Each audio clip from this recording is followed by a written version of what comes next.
بسم الله الرحمن الرحیم.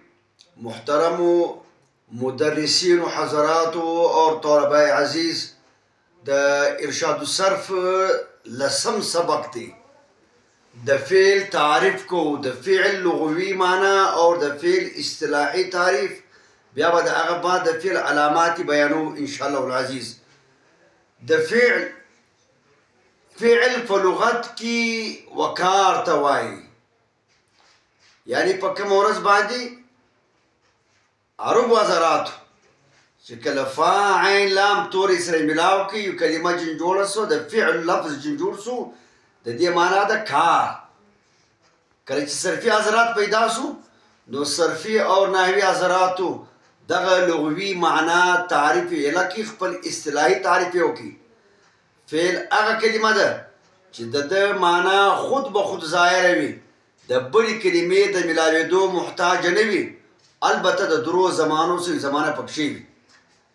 فعل هغه کلمه ده چې پر خپله معنا په خپله دلالت کوي، یعنی د بلې کلمې د ملاوېدو محتاج نه وي. که بله کلمه ورسره ملاو کوي که نه کوي ورسره ملاو، د هغه خپله معنا ده، البته د درو زمانو سره به زمانه پکښې وي. زمانې درې دي: ماضي، حال، استقبال.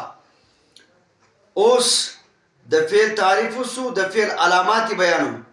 د فعل اوله علامت دا ده چې د کلمې په شروع کې به حرف قد راغلی وي. قد په خپله حرف دی، لیکن د کومې صیغې یا د کومې کلمې په شروع کې چې راغلی و هغه کلمه ته به وایو فعل. لکه قد سمع الله، قد سمع الله، سمع، نو سمع فعل دی ځکه په شروع کې حرف قد راغلی دی. دویمه علامت دا دی چې د کلمې په شروع کې به حرف سین راغلی وي، حرف سین. لکه سیعلمون، سیعلمون، یعلمون فعل دی په شروع کې حرف سین راغلی دی.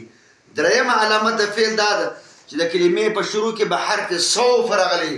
سوف په خپل حرف دی، لیکن د کلمې په شروع کې چې سوف راغلی و هغه کلمه ته به موږ وایو فعل. لکه سوف ولسوف يعطيك، سوف لسوف يعطيك،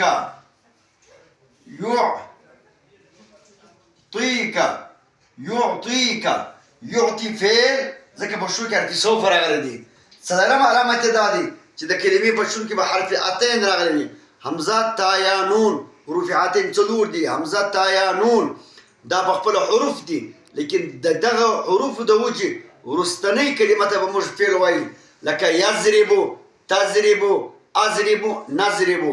دا اوس فعلونه په شروع کې حرف اتین راغلی ده. پنځمه علامت د فعل دا ده چې د کلمه به مبني بر فتح وي، یا به د کلمې په آخر کې زبر بغیر عامل وي.